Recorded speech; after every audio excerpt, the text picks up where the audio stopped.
하나님의 말씀 시편 100편입니다.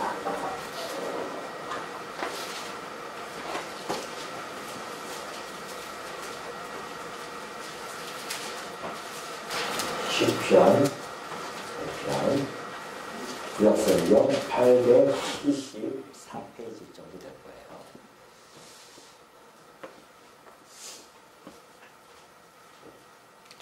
다 찾으신 줄로 알고 공독해 됩니다. 온 땅이여 여호와께 즐거운 찬송을 부를지어다. 기쁨으로 여호와를 섬기며 노래하면서 그의 앞에 나아갈지어다. 여호와가 우리 하나님이신 줄 너희는 알지어다. 그는 우리를 지으심이요 우리는 그의 것이니 그의 백성이요 그의 기르시는 양이로다. 감사함으로 그의 문에 들어가며 찬송함으로 그의 궁정에 들어가서 그에게 감사하며 그의 이름을 송축할지어다. 여호와는 선하시니 그의 인자하심이 영원하고 그의 성실하심이 대대에 이르리로다. 아멘. 5절까지 공독해 드렸습니다. 예, 말 그대로 2024년도는 정말 다산다난했던 그러한 한 해였습니다. 오늘도 이렇게 2025년도 1월 1일 신년을 맞이해서 함께 모여 이렇게 하나님께 감사의 예배를 드리게 됩니다. 어떻게 보면은 반복적인 한 해를 또 우리는 맞이하는 것 같습니다. 그러나 우리의 이 반복된 삶은 결코 단순한 그런 반복적 삶은 아닙니다. 올 한 해도 어김없이 새해가 떠올랐지만은 여전히 우리에게는 물론 변화가 있죠. 육신적인 변화도 있을 것이고 또 우리의 어떤 마음의 변화도 아마 주어질 것입니다. 그러나 우리들에게는 본질적으로 신앙의 어떠한 회복이 또 이루어질 것이고 신앙의 진보가 또 이루어질 것이며 또 나아가서는 우리의 이 영적 전투 속에서 신앙적 승리를 쟁취하는 한 해가 되어질 줄로 믿습니다. 오늘 우리가 이 한 해를 시작하면서 시간이 뉴스처럼 흐른다고 우리는 느끼죠. 그렇지 않은 분들도 있습니다. 우리 민준이 같은 경우는 왜 이렇게 시간이 안 가냐고 얘기할 수도 있습니다. 그러나 우리 대다수의 성인들은 너무나 빨리 지나갑니다. 그만큼 우리에게는 기쁘고 즐거운 그러한 시간이 알 수 없죠. 왜 그럴까요? 늙는 것이 뭐가 이렇게 좋은가라고 생각할 수 있지만은 우리는 하나님 나라에 갈 수 있는 한 걸음을 또 뛰기 때문에 우리에게는 참으로 즐겁고 기쁘지 않을 수가 없습니다. 이것이 오늘 우리 새해를 맞이하는 우리 성도들의 마음가짐이라고 할 수 있습니다. 오늘 특별히 새해 신년 감사예배 때는 저희가 1년 동안에 묵상, 예배 시작하기 전에 묵상 기도를 하잖아요. 그 묵상 기도할 때 제가 여러분에게 낭독해 드리는 그러한 구절이 있습니다. 성경에 있죠. 우리가 지난 한 해 동안에는 시편 148편을 했었고요. 또 그 전에는 시편 150편을 했었습니다. 그 전에는 또 뭐 했을까요? 예, 100편을. 장로님 역시 기억력이 아주 뛰어나시죠.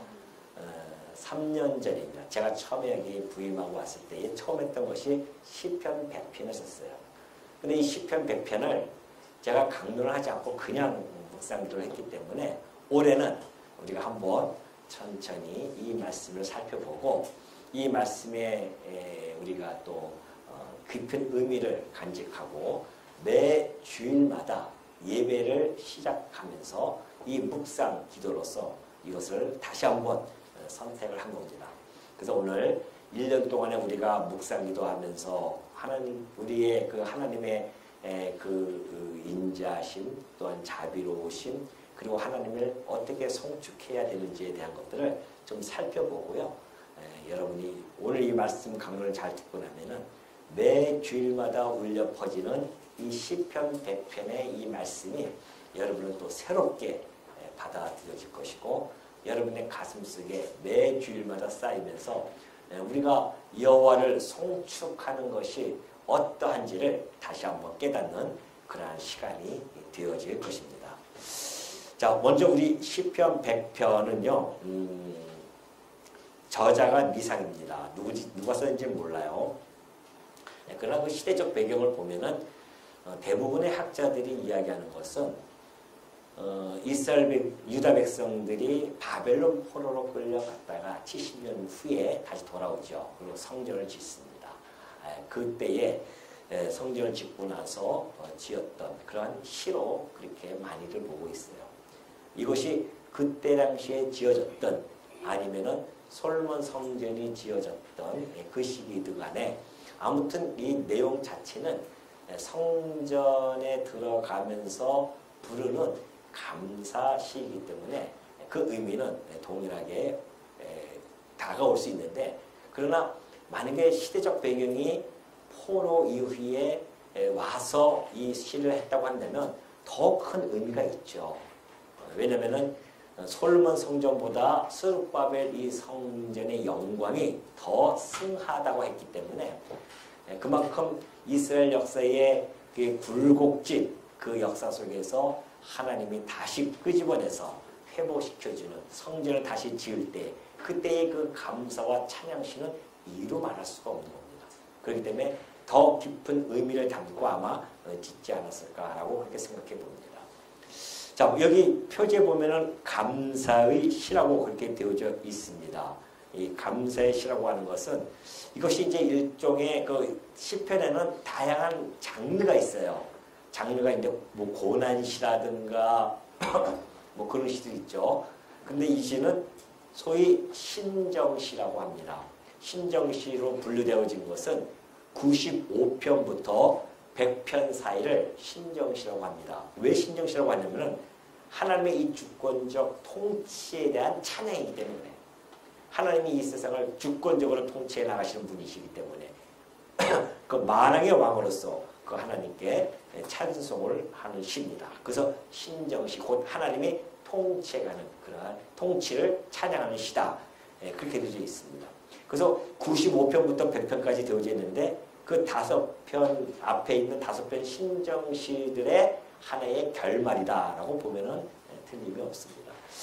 자, 이 감사의 시라고 하는 것은 이제 성전에서 물론 하나님의 신정신과 동시에 이스라엘 백성들이 성전에 들어갑니다. 성전에 들어갈 때에 감사제를 드려요.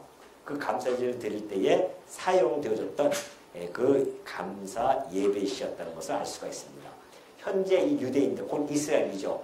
이스라엘 백성들도 회당에서 예배를 드릴 때에 이 시를 함께 낭독하고 그렇게 한다고 합니다. 그렇기 때문에 이 시에 대한 의미가 또한 그 가치로움이 매우 크다는 것을 알 수가 있습니다. 자, 이 100편을 보면은 하나님을 섬기는 자의 그 즐거움이 아주 간결하게 그리고 함축적으로 그렇게 잘 표현되어져 있음을 알 수가 있습니다. 사실 우리가 이 지상 예배를 지금 드리고 있지 않습니까? 여러분들이 오늘 이 100편을 통해서 여러분들이 이 예배에 대한 자세가 어떠한 것인지를 다시 한번 깨닫게 되어줄 것입니다. 이 지상 예배라고 하는 것은 천상 예배에 대한 훈련이자 연습입니다. 우리 천상 예배는 하나님께 영원토록 찬송을 부를 곳이에요. 이 땅에서는 우리 그걸 배우고 살아가는 중입니다. 오늘도 여러분들이 이 아침에 나와서 하나님께 예배를 드린다고 하는 것은 하나님께 우리가 영원토록 천상에서 드릴 예배에 대한 훈련으로서 오늘 하루도 그 보탬이 되어지는 겁니다. 그래서 여러분들이 여기서 잘 훈련이 돼야 천상에 가서 여러분들이 마음껏 하나님께 찬송할 수 있다는 것을 마음속에 깊이 간직하시고요. 본문으로 한번 들어가 보도록 하겠습니다. 온 땅이여 여호와께 즐거운 찬송을 부를지어다. 기쁨으로 여호와를 섬기며 노래하면서 그 앞에 나아갈지어다. 이 시인은 여호와께 올리는 이 환희의 찬양을 부르라고 그렇게 초대를 하고 있는 겁니다. 그러면서 이 만왕의 왕이신 그 여호와를 하나님의 피조물들이 환호하면서 맞이할 것을 명령해 주고 있습니다. 그래서 온 땅이여 여호와께 즐거운 찬송을 불러라. 부를지어다. 그렇게 하죠. 자, 여호와께 즐거운 찬송을 부를 대상은 온 땅입니다. 다시 말해서 하나님의 능력과 은총이 미치는 그 모든 온 세상이죠. 하나님의 능력과 은총이 미치지 않는 곳이 어디 있겠습니까? 다 미치고 있죠. 그러니까 이 온 땅이 여호와께 찬송을 부르라고 하는 것이죠. 그렇기 때문에 모든 피조물들, 물론 우리 인간뿐만이 아닙니다. 우리 성도들이야 하늘의 성가대들이에요. 특별히 우리는 부름을 받은 성가대들입니다. 아무나 부를 수는 없습니다. 하늘의 성가대는 아무나 부르는 것이 아니에요. 하나님의 특별한 은총이 있는 것. 그러니까 일반 은총이 아니라 특별 은총 안에 있는 분들만이 하늘의 성가대로서 하나님께 찬양을 올릴 수가 있습니다. 이 지상에서 우리가 그 하늘의 성가대로서의 그 자세와 자격을 지금 갖추면서 배우고 있는 중이에요. 그렇기 때문에 우리는 이제 특별 그 성가대이지만은 그것뿐만이 아니라 온 피조물들, 모든 피조물들이 시공을 초월해서 오로지 이 하나님을 찬양하는 것, 이것이 마땅한 겁니다. 모든 피조물이 그래요. 모든 식물, 동물, 이 우주 만물이 다 하나님을 찬양하는 겁니다.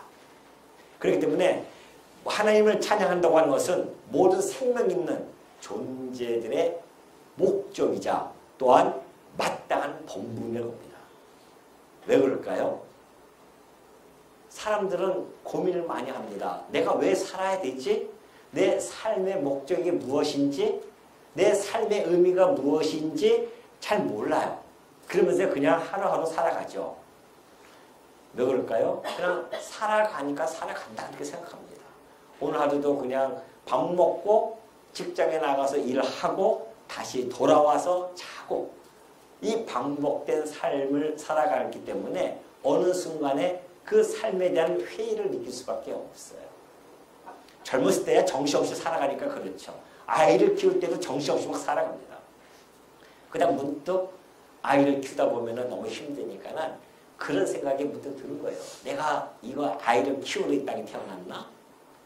내 삶이 왜 이렇게 힘들지? 내 삶의 의미는 무엇이지? 이런 고민들을 하게 되어지죠. 그 고비를 잘 또 지나가요. 그 지나가면 또 한 60대 정도 되어지고 60, 70대 되어지면 이제 죽음이 점점 다가오면은 더욱 그런 생각들이 절실해집니다. 내가 지금까지 뭐하러 살아왔나? 뭐 때문에 살아왔지? 이런 고민들이 있는 거죠. 삶의 의미와 목적을 모르기 때문에 그렇습니다. 그러나 오늘 이 말씀 속에서는 우리 피조물들, 곧 생명이 있는 자들의 그 목적이 무엇인지를 너무도 분명하게 우리들에게 전달해주고 있습니다. 그것은 곧 우리 존재의 목적이 무엇인가?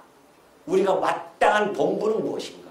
그것이 바로 이 우주를 창조하신 하나님을 찬양하는 것. 이것이 우리의 목적입니다.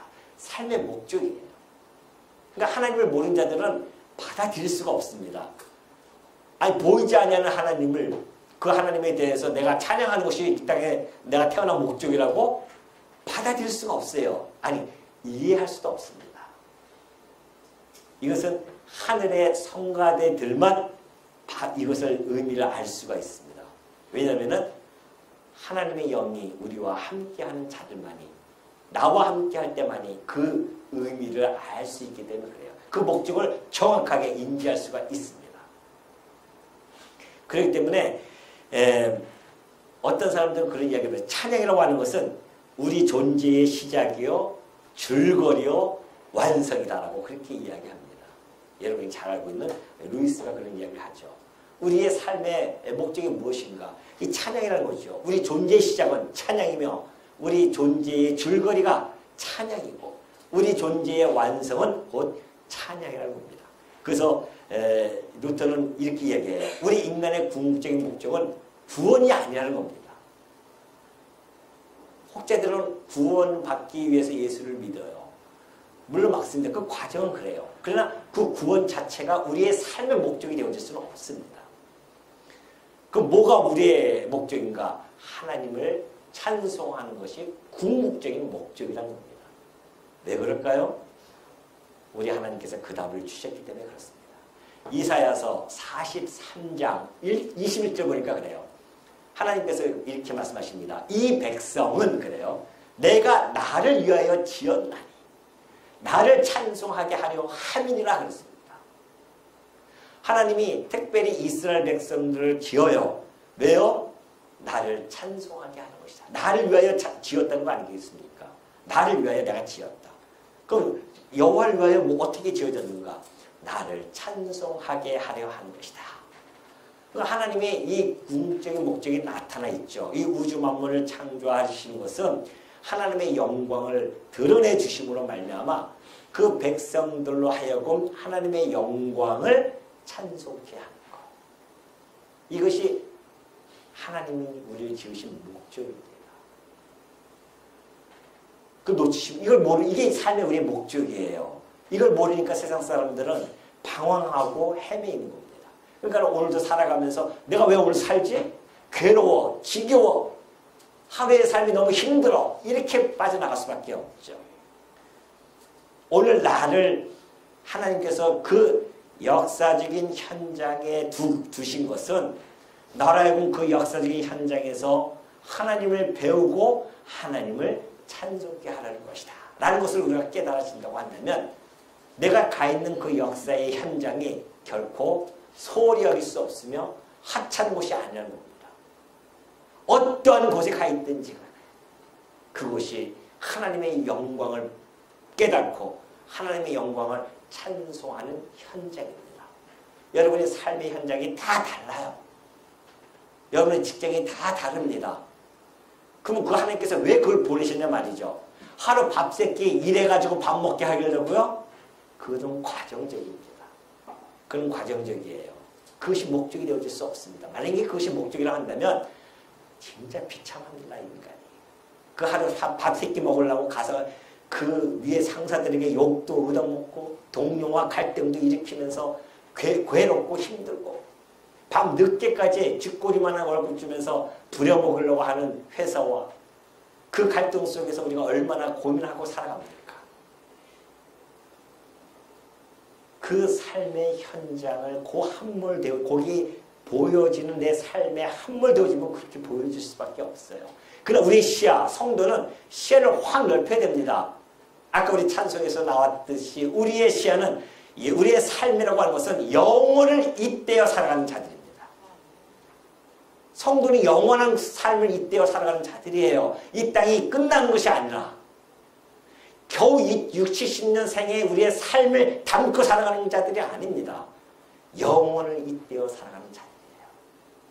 그렇다고 한다면 영원의 시간으로 우리가 이 땅을 바라봐야 됩니다. 내 삶의 현장이 그것을 내 영원한 삶에 잇대어 바라보면은 그것이 그렇게 그 괴로운 것만은 아니라는 겁니다. 하나님이 나를 나 되게 하시려고 지금 이 현장에서 나를 갖다가 배우게 하시고 힘들게 하시고 때로는 즐거움도 주시면서 하나님을 배우게 하는 것이구나. 그러니 여러분이 그 현장, 그 삶의 현장이 먹고 살기 위해서 하는 것이 아니라 하나님을 배우고 찬송케 하기 위한 궁극적인 목적을 알고 간다고 한다면 그 삶의 현장이 그렇게 녹록지 않지만은 지겹고 괴로운 그러한 현장만은 아닐 것입니다. 거기서 하나님의 섭리를 발견하고 하나님의 의미와 뜻을 발견하고 살아간다고 한다면 어떠한 곳에서도 여러분들은 하나님의 성가대로서 하나님을 찬양할 수 있을 것입니다. 에베소서 1장 3절에 가면 더 분명하게 바울은 드러내고 있습니다. 찬송하리로다. 하나님 곧 우리 주 예수 그리스도의 아버지께서 그리스도 안에서 하늘에 속한 모든 신령한 복을 우리에게 주시되 그래요. 그리스도 안에서요. 왜 우리가 찬송해야 되는가? 왜 우리가 찬송이 마땅해야 되는가? 성도들은 하나님 곧 우리 주 예수 그리스도의 아버지께서 그리스도 안에서 하늘에 속한 모든 신령한 복을 우리에게 주셨습니다. 오늘 우리 아침에 보니까 새해 복 받으세요. 새해 복 많이 받으세요. 그런 인사들을 합니다. 예, 그것도 덕담이라 좋죠. 그러나 그것은 사실은 세상적인 덕담입니다. 우리는 이미 하늘에 속한 모든 신령한 복을 어떻게 해요? 몽땅 받은 자들이에요. 그러니 정말 우리가 기독교적인 덕담을 나누면 어떻게 됩니까? 어떻게 돼요? 예? 예, 주신 복 누리시기 바랍니다. 올 한 해도 주신 복 누리십시오.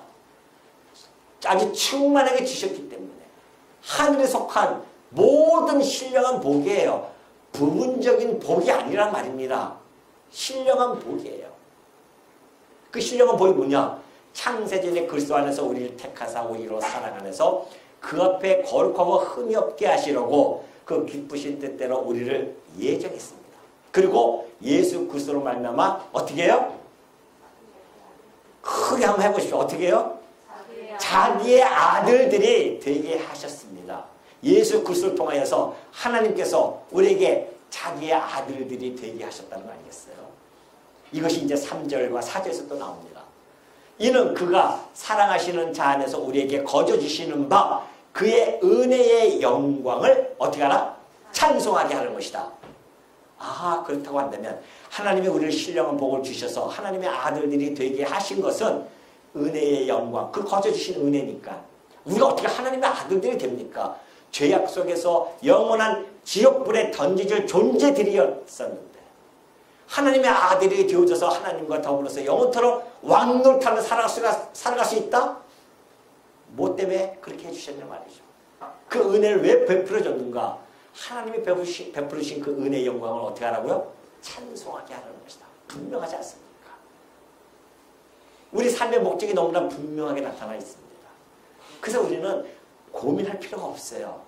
번민할 필요가 없습니다. 수많은 철학자들은요, 왜 그렇게 번민하고 고민하지 아십니까? 답이 없어서 그렇습니다. 끊임없는 실존에 대한 질문은 나오는데 거기다 답이 없어요. 그 답은 하나님만이 가지고 계시기 때문에 그렇습니다. 하나님은 오늘 우리들에게 이 말씀을 통하여 모든 답을 우리에게 다 주셨습니다. 그러니 우리가 삶의 목적이 너무 분명하죠? 하나님 날 왜 지으셨는가? 하나님을 찬송케 하려는 것이었구나. 날 왜 신령한 복을 주셨는가? 하나님 그 은혜의 영광을 찬송케 하려는 것이었구나. 이것을 우리가 아는 순간 우리의 모든 궁금함증, 우리의 모든 번뇌, 고뇌들은 다 사라지는 겁니다. 우리는 확고한 답을 가지고 살아가는 자들이에요.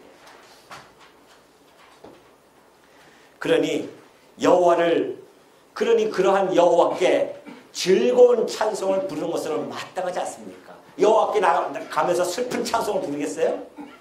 아니에요. 즐거운 찬송을 부를지어다. 그러면서 기쁨으로 여호와를 섬기며 노래하면서 그 앞에 나아갈지어다.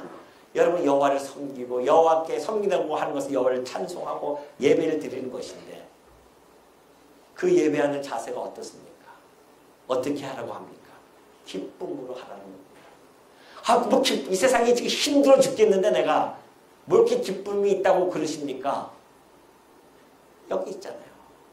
신령한 복을 다 주셨어요. 그리고 하나님의 아들들이 되게 계셨단 말입니다. 어떻게 우리가 기쁘지 않을 수가 있습니까? 그 기쁨으로 여호와를 어떻게 섬기지 아니할 수가 있겠어요? 이 보이는 세상이 전부가 아니라니까요. 이 보이는 세상에 함몰되지 마세요, 제발. 하늘에 그 하나님의 나라에 있을 나를 생각하라 말입니다. 그러니 그 하나님을 기쁨으로 여호와를 섬기며 노래하면서 그 앞에 나아가는 겁니다. 오늘 여러분 이 아침에 신년 예배 드리면서 어떠한 마음으로 이 땅에 이곳에 오셨습니까? 아유 지겹다. 오늘 또 한번 안 가면 또 내가 또 신앙이 없다고 또 생각할 수도 있고 가야겠다. 그리고 오셨습니까? 또 안 가면은 또 저 남편이 날 미워할 것이고 아내가 나를 갖다가 바가지 긁을 것이고 또 안 가면은 또 그래서 나오십니까? 오늘 이 예배의 자리에 여러분은 어떤 마음으로 가지고 정말 이 시인처럼 여호와께 즐거운 찬송을 부르고 싶어서 기쁨으로 여호와를 섬기면서 또 노래하면서 하나님 앞에 나오셨냐 말이죠. 저는 그렇게 나오셨을 것을 믿습니다. 자, 그렇다고 한다면 오늘 시인이 1절과 2절 통해서 왜 그렇게 나와야 되는가 3절에서 답을 해주고 있습니다. 자, 여호와가 우리 하나님이신 줄 너희는 알지어다. 그는 우리를 지으시니요 우리는 그의 것이니 그의 백성이요 그의 기르시는 양이로다. 여기 이유가 정확하게 나와 있죠. 왜 우리가 하나님께 즐거운 찬송을 부르고 기쁨으로 여호와를 섬기며 노래하면서 그 앞에 나아가야 됩니까? 그분이 우리 여호와가 우리 하나님이시기 때문에 그래요. 여기서 지금 시인은 여호와 하나님 곧 엘로힘 여호와 엘로힘 두 가지 신명을 사용하고 있습니다. 그것은 하나님의 존재와 그 성품이 그 이름 안에 담겨져 있고요. 하나님의 권능 그리고 하나님의 위엄 하나님의 만물의 섭리 만사의 역사심이 그 이름 이름 안에는 담겨져 있어요. 그래서 지금 이 시인은 그 여호와의 신명을 두 가지를 다 사용하면서 그분이 우리 하나님이시다. 우리 하나님이시라는 거예요. 우리 하나님이라는 뜻이 무엇입니까? 그분이 우리와의 관계가 너무도 정확하게 지금 보여주고 있습니다. 오늘 우리는 이 3절에서 하나님과 우리의 관계가 어떻게 설정되어 있는지를 주목할 필요가 있습니다. 그는 우리의 하나님이신데 너희는 알으라는 겁니다. 왜 우리 하나님이 되실까요? 그는 우리를 지으신 자입니다. 하나님이 우주 만물 천지를 창조하셨죠. 그러나 여기서 더 나아간다고 한다면 하나님이 특별히 아까 얘기했듯이 이스라엘 백성들을 지었어요. 찬송케 하려고. 하늘의 성가대를 만들었단 말입니다. 그러나 이 이스라엘 나라는 우리 영적인 이스라엘 나라에 대한 모형이에요. 그렇다고 한다면 오늘 우리는 하나님으로부터 지음을 받았습니다. 어떻게 지음 받았을까요? 어떻게 해요? 의와 진리의 거룩함으로 새 사람을 우리는 입었습니다. 우리는 새롭게 되어졌어요. 여기 고린도후서 여기 나와 있죠? 누구든지 그리스도 안에 있으면 새로운 피조물이라 이전 것은 지나갔으니 보라 새 것이 되어졌다. 우리는 이전 것이 지나갔고 우리는 새로운 피조물로서 새로운 사람이 되어진 자들입니다. 어떻게 해요? 의와 진리의 거룩함으로. 하나님이 우리를 지으셨어요. 그래서 우리는 그의 것입니다. 이제는. 나는 내 것이 아니에요. 나는 우리 아버지의 것도 아니고 나는 내 남편의 것도 아니고 아내의 것도 아니에요. 나라는 존재는 오로지 여호와 하나님의 것입니다. 그분이 나를 어떻게 해요? 핏값으로 샀기 때문에 그래요. 여러분 이 땅에 이 천지 우주 만물을 여러분이 소유했다 한들 하나님과의 관계가 설정되지 않으면 아무 의미 없습니다. 이 땅에 이 천지를 내가 소유한 것보다 더 귀한 것은 내가 우리 여호와께서 나의 하나님이 되어진 것 그것보다 더 큰 가치가 있습니까? 이 우주 만물은 썩고 쇠하고 없어질 것입니다. 그러나 내가 여호와가 나의 하나님이 되어진 것은 영원토록 신분 관계가 결정되어진 겁니다. 그분이 우리의 아버지시며 우리는 그분의 자녀가 되어지시고요. 그의 백성이에요. 그분은 우리의 만왕의 왕이시고 우리는 그의 백성이고 그의 기르시는 양입니다. 그렇기 때문에 긍휼이 풍성하신 이 하나님은 우리를 위기에서 당신의 자녀들을 구원해 주시기도 하시고요. 또한 우리를 갖다가 모든 쓸과 필요한 것들을 은혜에 따라서 우리에게 풍성하게 주시고 베풀어 주십니다. 여러분이 지금 현재까지 살아오시면서 난 너무 부족해 모자랐다고 생각하시는 거 있습니까? 여러분의 욕심 때문에 그렇습니다. 하나님은 지금 여러분에게 가장 충만하게 주신 겁니다. 풍요롭게 주셨어요. 여러분을 늘 만족하게 주셨단 말입니다. 여러분의 만족의 기준이 달라서 그렇죠. 하나님이 주시는 기준하고 달라요. 여러분의 기준은. 여러분의 만족의 기준은 어디예요? 무적인 것 같습니다. 끝이 없어요. 그러나 하나님이 주신 그 만족의 기준은 오늘 먹을 것과 입을 것이 있으면 뭐하라? 족한 줄 알라. 이것이 기준이에요. 오늘 입을 거 다 있습니다. 먹을 거 있어요? 만족하고 살아야 됩니다.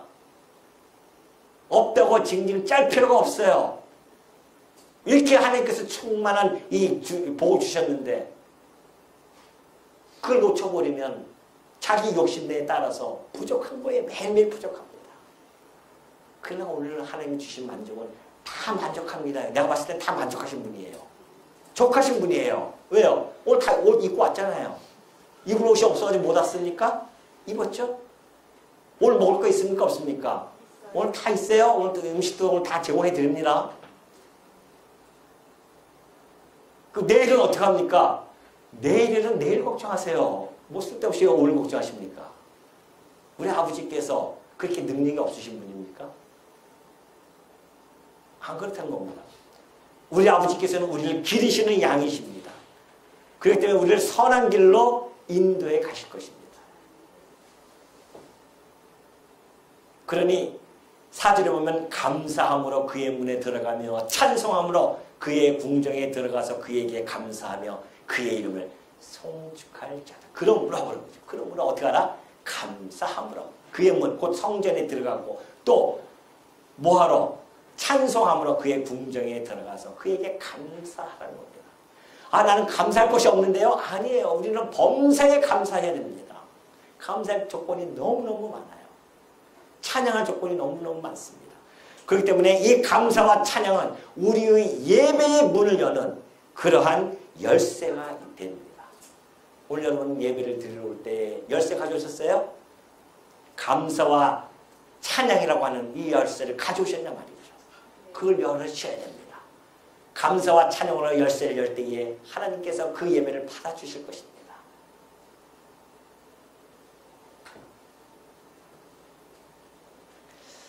5절 보면 그래요. 여호와는 선하시니 그의 인자심이 영원하고 그의 성실하심이 대대에 이르리로다. 얼마나 멋있습니까?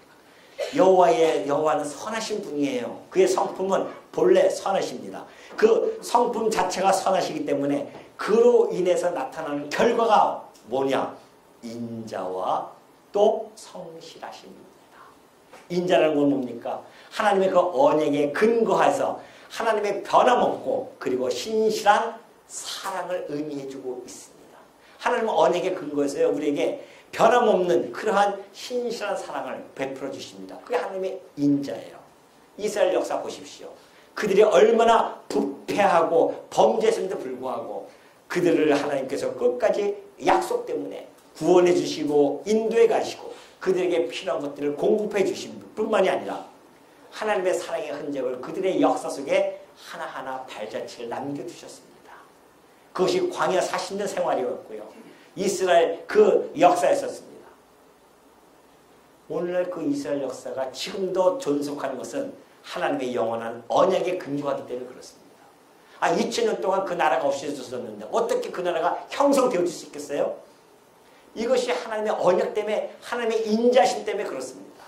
그들을 갖다가 마지막 때에 하나님께서 당신의 백성을 삼아주신 것, 유대인들과 이방인을 한 세 사람으로 만드시려는 하나님의 뜻이 있었기 때문에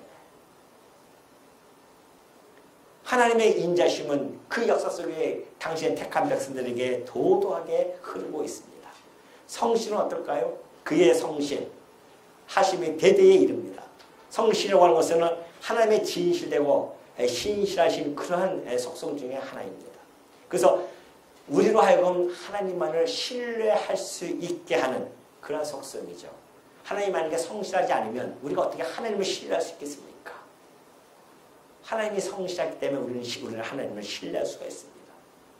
그렇기 때문에 하나님의 성실하심은 당신의 택한 백성들에게 베풀어 주십니다. 성실하심을.